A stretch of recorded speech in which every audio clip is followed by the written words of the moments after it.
আসসালামু আলাইকুম, সবাই কেমন আছেন? আশা করছি সবাই ভালো আছেন ও সুস্থ আছেন। আমি শিল্পী, আমি নদিয়া জেলার ছোট্ট একটা গ্রামে থাকি।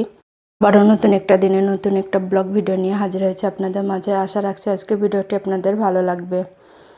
প্রথমে ক্ষমা চেয়ে নিয়েছি ভিডিও অনেক দিন পর দেওয়ার জন্য, কারণ আমার বোনের ঘরে মিস্ত্রি হয়েছে, ও ঘর প্লাস্টার করছে আর আমাদের বাড়ি থেকে রান্না বান্না করে মিস্ত্রিকে দেওয়া হচ্ছে, তো তার জন্য আমার ভিডিও দিতে লেট হয়ে যাচ্ছে। ওর হাজব্যান্ডও বাইরে থাকে, কিছুদিন পর বাড়ি আসবে, তার জন্য ঘরটাকে আগে প্লাস্টার করে নিচ্ছে।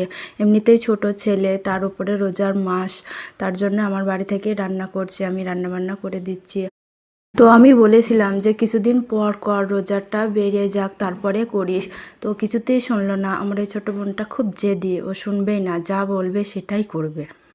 তো সে যাই হোক, আমাদের এখানে মিস্ত্রি হলে দুইবার চা ও একবার ভাত খায়।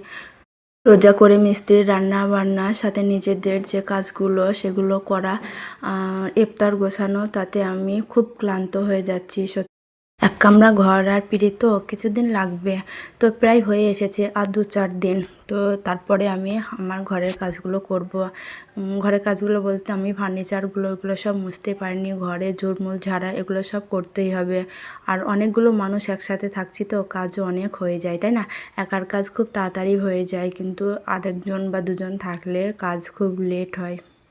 এই ভিডিও ক্লিপটুকু হচ্ছে কালকের বিকালের। তো দুপুরবেলা মিস্ত্রিকে খাবার দিয়েছিলাম, সেই খাবারের থালা বাসনগুলোই হয়েছে, সেগুলো মেজে ধুয়ে রাখছি। আর তাছাড়াও আমাদের বাড়ি থেকে ওদের বাড়ি একটু দূরে, তার জন্য টিফিন বক্সে করেই খাবারগুলো পাঠিয়েছিলাম। আর তাছাড়া আমার ছোট বোনের যেহেতু ছোট ছেলে, তার জন্য ওজা করে নিয়ে, তারপরে ওর মেয়ে, আমার ছোট ছেলে, তারপরে ছাগলের থালা বাসন, এগুলো নিয়ে অনেকগুলো হয়ে গেছে। ছাগলের থালা বাসন বলতে ছাগলের যে দুধ জাল দিই ছাগলের বাচ্চাগুলোকে খাওয়ার জন্য, সেগুলোই হয়েছে অনেকগুলো। এটা হচ্ছে পরের দিন সকালবেলা। তো বাসি কাজ সেরে সরে ওদের চা খেতে দিয়েছি, মিস্ত্রিকে চা করে পাঠিয়ে দিয়েছি। তো আমার মা সবজিগুলো কাটা বাছা করছে, আর আমি এর মধ্যে ঘরটাকে গুছিয়ে হালকা পাতলা করে ফার্নিচারগুলো মুছে নিচ্ছি।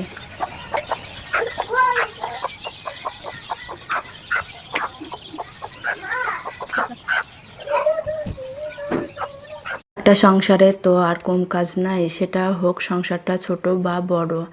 নিজের সংসার যদি বড় হয় তাহলে অনেকগুলো মানুষ থাকলে তারা কিছু কাজ করে, কিন্তু আমার সংসারটা আমারই, কারণ আদার্স কোনো মানুষ নেই।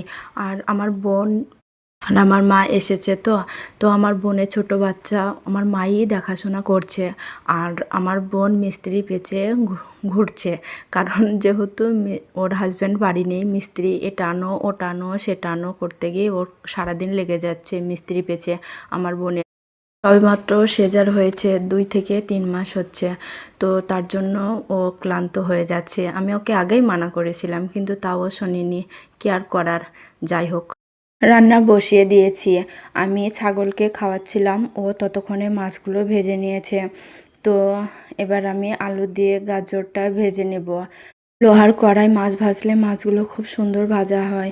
তো আমি মাছগুলো ভেজে তুলে রেখেছি, ও কিছু ভেজেছি, আমি কিছু ভাজলাম। তো ওই মাছ ভাজার তেলে পেঁয়াজ কাঁচা লঙ্কা কেটে দিয়েছি, ধুয়ে রাখা আলু গাজরগুলো দিয়ে দিলাম। এবার একটু নাড়াচাড়া করে লবণ হলুদ মিশিয়ে দিয়েছি, তারপরে ঢাকা দিয়ে রেখে দেব। গ্যাসের ওই চুলায় আলু গাজর ভাজাটা বসিয়ে দিয়েছি। আর এদিকে মাছের ঝোল রান্না করব, তার জন্য কড়াইতে তেল পেঁয়াজ টমেটো দিয়ে অল্প একটু পানি দিয়ে মশলাগুলো সব দিয়ে মশলাটা ভালো করে কষিয়ে নেব। মশলাগুলো সব কষিয়ে নিয়েছি, এবার ঝোলের জন্য পানি দিয়ে দেব। ঝোলটা ফুটে উঠলে মাছগুলো দিয়ে দেব।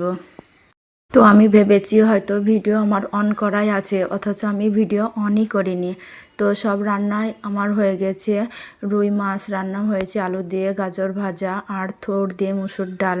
আর আমার জন্য হচ্ছে ছোট ছোট তেলাপিয়া বাটা মাছ। তো রান্না শেষে থালা বাসনগুলো মেজে রেখে দিয়েছি, এবার কাপড়গুলো কেচে গোসলটা সেরে নেব। আমি ভোরে সেহরি খাওয়ার পরে নামাজ পড়ে একটু হাদিসের বই পড়েছিলাম। তো অল্প একটু ঘুমিয়েছিলাম, এই আধ ঘন্টা মতো। তো তারপরে আমি উঠে কাজ শুরু করে দিয়েছি। ভোর 5টা থেকে সংসারের যাবতীয় কাজ প্লাস মিস্ত্রি রান্না বান্না প্লাস ইফতার সব টাইমে গুছিয়ে নিচ্ছি এভাবে। তো প্রত্যেক দিনের মতো আবারও আজকে বলছি, ভিডিওর এই পর্যন্ত যারা আছেন প্লিজ ভিডিওতে একটা লাইক দিয়ে দিবেন আর সাবস্ক্রাইব করে পাশে থাকা বেল আইকনটা প্রেস করে রাখবেন, যাতে করে আমি নতুন কোনো ভিডিও পাঠানোর সাথে সাথেই আপনার ফোনে নোটিফিকেশন চলে যায় আর আপনি সময় সুযোগ বুঝে ভিডিওগুলো দেখে নেবেন। তো ফাইনালি সব কাজ সেরে সুরে চলে এসেছি মিস্ত্রির জন্য খাবার পাঠাতে। তো 4টে মিস্ত্রি হয়েছে আজকে। ওই বড় টিফিনটায় ভাত দিচ্ছি আর এই ছোটো টিফিনগুলোয় এক একটা খোপে এক একটা তরকারি দিচ্ছি। মাছ দেওয়ার ভিডিওটি শুধু হয়েছে আর ওই তরকারিগুলো দেওয়ার ভিডিও আর হয়নি, কারণ আমার বোনের মেয়ে বলছে, মাসি তুমি ভিডিও বানাচ্ছ, মাসি তুমি ভিডিও বানাচ্ছ, আমি বানিয়ে দেবো। এই করে হয়তো ভিডিওটি অন করা ছিল, অফ হয়ে গিয়েছিল, তো আর অন করতে মনে ছিল না। তো এই তো মিস্ত্রিকে রেডি করে দিলাম, আমার বড় ছেলে দিয়ে আসবে মিস্ত্রিকে ভাত। আর এই তো ইফতারে আজ কিছু বানাইনি, বাইরে থেকে খাবার আনিয়েছি। এখানে ভিডিওটি শেষ করছি। ভালো থাকবেন, সুস্থ থাকবেন, দেখা হবে পরবর্তী কোনো ভিডিওতে। আল্লাহ হাফেজ।